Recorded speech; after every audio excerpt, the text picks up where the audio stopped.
साथियों, आपको होशियार रहना है। बिकी हुई मीडिया फिर एक्टिव हो रही है और बिके हुए सरकार के अधिकारी फिर एक्टिव हो रहे हैं।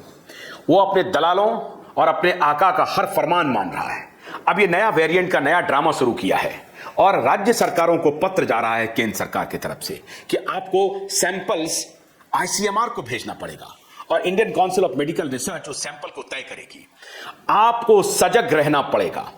एक एक आवाम को, इस देश की आवाम को सजग रहना पड़ेगा और इन फार्मा माफियाओं को एक बार फिर से चुनौती देने का वक्त आ रहा है। शांति से आपको नहीं बैठना है। इस बिकी हुई मीडिया पर भरोसा मत कीजिए और ये बिके हुए दलाल अधिकारी पर भरोसा मत कीजिए। और इस बार अगर ये सरकार ने कोई भी हिमाकत करने की कोशिश की तो आपको मोर्चा संभालना पड़ेगा। हमारा नेटवर्क भी काफी नहीं होगा, आपको आगे आना ही पड़ेगा। इसलिए सजग रहिए इन दलाल अधिकारियों और दलाल मीडिया के खिलाफ मोर्चा बंदी के लिए।